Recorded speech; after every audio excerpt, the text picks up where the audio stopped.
अस्सलाम वालेकुम and good morning.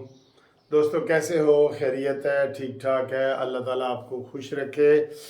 बातें खबरें हमारे पास हैं, बहुत खबरें हैं, लेकिन पहले ये देखें कि दुबई बारिशों की वजह से तबाह हो गया है। दुबई में जनाब सारा कारोबार ज़िंदगी मुअत्तल हो गया है और इतनी ज़्यादा बारिशें हो रही हैं कि वो उनके काबू में ही नहीं है। असल में दुबई को इस हवाले से तो बनाया ही नहीं गया था। अब यूरोप अमेरिका में रोज़ बारिश होती है, उन्होंने बड़ा अच्छा ड्रेनेज सिस्टम किया हुआ है, पानी की निकासी का सिस्टम बड़ा ज़बरदस्त है। दुबई का ऐसे नहीं है। देखें बुर्ज खलीफा जैसा जो इलाका है वो भी पानी में डूब गया है और उन्होंने आज वो ट्रैफिक के मामलात ख़राब हो गए, छुट्टियां दे दी, स्कूल बंद हो गए। बहुत बड़ी वो कह रहे हैं कि 75 साल तारीख में इतनी बारिश कभी नहीं हुई। बारिशें उधर होती नहीं है, वैसे 2-3 साल में एक आध बारिश होती है, लेकिन इस दफ़ा तो बहुत ज़्यादा हुई है और परवाज़ें जहाज़ों की लेट और ये सारा सिस्टम ही गड़बड़ हो गया। और इसके साथ ही बलूचिस्तान में बहुत ज़्यादा हमारी तबाही हुई है। आज और कल बलूचिस्तान में बड़ी तबाही हो गई है और पंजाब में भी कल बड़ी तेज़ बारिश का इम्कान किया जा रहा है कि बारिश बहुत ज़्यादा हो रही है। तो आज मैं देख रहा था कि सारी 5 मिनट की पहली खबरें बारिश की थी कि फलां घर गिर गया, तो बिजली गिर गई, आसमानी बिजली से। देखें 25 लोग इस दफ़ा जनूबी पंजाब वाली साइड में आसमानी बिजली से फौत हुए हैं। इसका भी कोई हल होगा? गवर्नमेंट के इलाकों में होता होगा हल, कोई कोई ऐसे वो लगाए जाते हैं ऊपर जो बिजली को ऐसे वो कैच कर लेते हैं, वो सिस्टम ऐसा होता है जो वाला। लेकिन 25 अफराद ये 3-4 दिनों में, पिछले जो 3-4 दिन बारिश हुई है, वो बिजली की वजह से फौत हुई। अब आए जी अगली खबर की तरफ। तोशा खाना का केस जो है नवाज शरीफ के खिलाफ, वो आज नैब ने दरख्वास्त दे दी है कि जनाब नवाज शरीफ साहब को बरी किया जाए, हमें कोई इतराज़ नहीं है। नवाज शरीफ ने कोई जाली चेक नहीं दिया था, नवाज शरीफ ने कोई ये तोशाखाना से गाड़ी नहीं खरीदी थी। ये फेडरल पूल जो होता है, पोल होता है या पूल होता है, वहाँ से ये गाड़ी खरीदी गई है। ठीक है जी। और हमें कोई इतराज़ नहीं है कि इनको बरी कर दिया जाए। ये 2097 में गाड़ी आई थी जो सऊदी अरब ने नवाज शरीफ को दी थी। नवाज शरीफ ने तोशाखाना में जमा करा दी। यानी कहानी देखें इसकी कहानी। नवाज शरीफ ने जमा करा दी, फिर 2008 में यूसुफ रजा गिलानी वजीर आज़म थे, उन्होंने कहा जी कि आपने ख़रीदनी है तो बताएं, तो उन्होंने फिर ओपन बिड में ये चेक के ज़रिए ये गाड़ी खरीदी 2008 में, 97 वाली गाड़ी जो नवाज शरीफ के इसमें क्या कसूर है? लेकिन ये जो नैब है ना सर, तौबा तौबा, ये मोम की नाक है, ऐसे मुड़ जाती है, ऐसे जिधर मर्जी मोड़े। पहले इन्होंने ही केस बनाया ना, नैब नहीं बनाया। तो नैब ਨੂੰ ही अंदर देना चाहिए ना कि एक बंदे को इतना आपने जलील ख्वार किया है। यही जब हुकूमत आती है तो नैब वाले सर जी हमारे मुल्क का बुरा हाल है।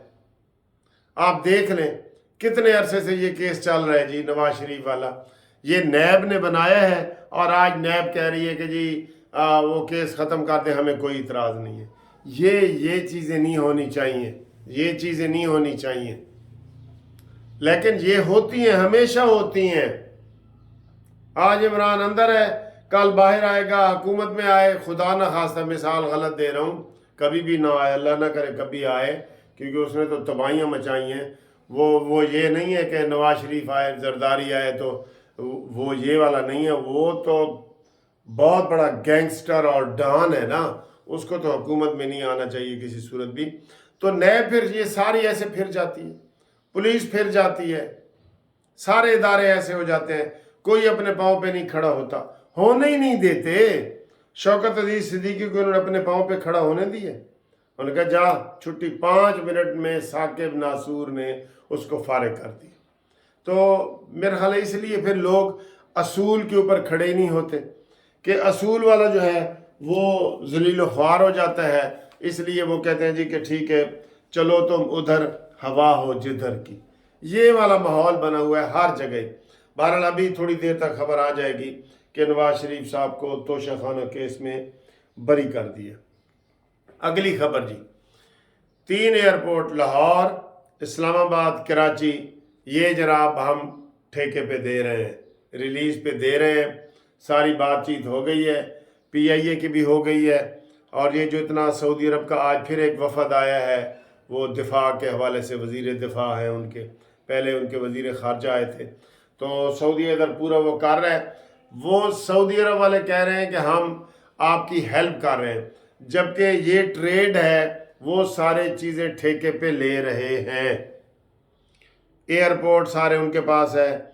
अब एक दफ़ा तो दिल वैसे करता है, अफसोस होता है, ये कोई खुशी की बात है कि हमारे वो जी इदारे ख़रीद रहे हैं, ये खुशी की बात है, ये रोने वाली बात है।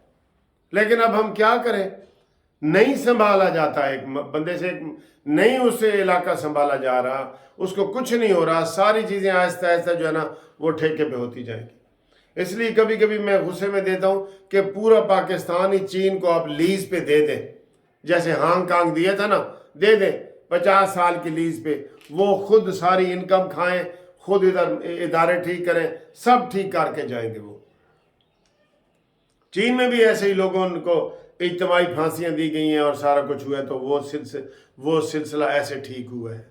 तो ये कहते हैं हम गुस्से में हैं क्योंकि हम खुद कर नहीं रहा है।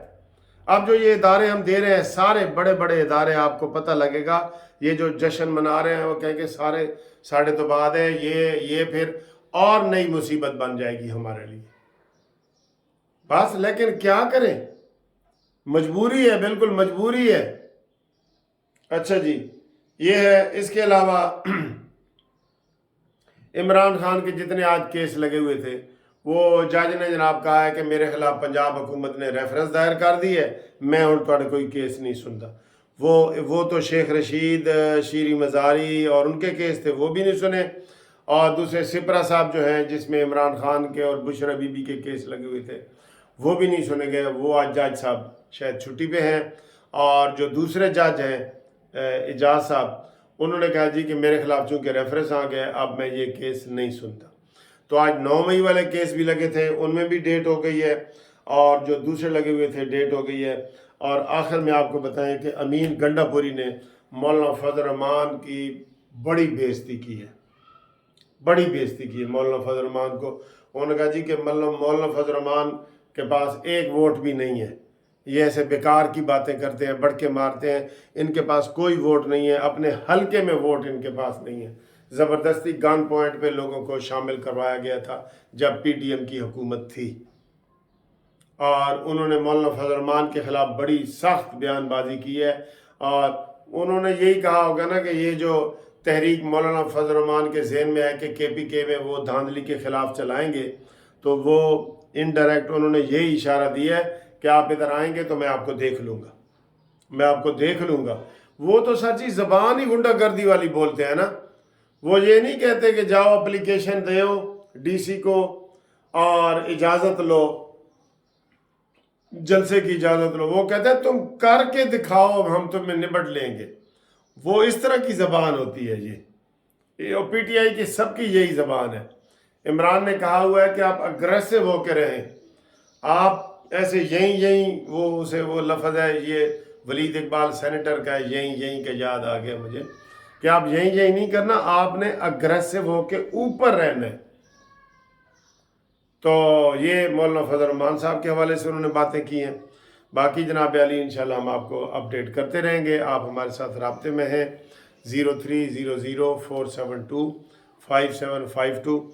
अभी जो ग्रुप लाइफ इंश्योरेंस के केस हैं वो नहीं लगे, हमने कहा था कि ईद के बाद इनको इंशाल्लाह कोशिश हम करेंगे, वो केस लगवाएंगे। और जो लोग नए शामिल होना चाहते हैं वो बेशक हो रहे हैं, नए लोग हो रहे हैं, आप भी शामिल हो जाएं, क्योंकि केस का फाइनल स्टेज पे पड़ा है, तो उसमें आर्डर ही होना है। ठीक है, तो जो लोग नए शामिल होंगे, रिटायर्ड पाकिस्तानी मुलाजमीन ग्रुप लाइफ इंश्योरेंस केस में, तो उनको फिर जल्दी फैसले की तवक्को है कि उनका भी फैसला हो जाएगा। ठीक है, बाकी कानूनी मुशावरत के लिए भी हम हाजिर हैं।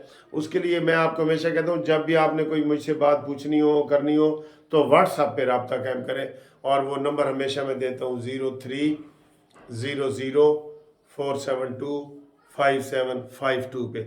यहाँ पे आप रब्ता कायम करेंगे तो हम आपको व्हाट्सएप पे ज़रूर जवाब देंगे। वैसे कमेंट्स का वो नहीं दिया जा सकता, वो बहुत ज़्यादा होते हैं, تو واٹس ایپ پہ جو خاص طور پہ کوئی چیز آپ نے پوچھنی ہو تو وہ وہاں پہ آپ دیں. ٹھیک ہے جی. Thank you very much. اللہ حافظ.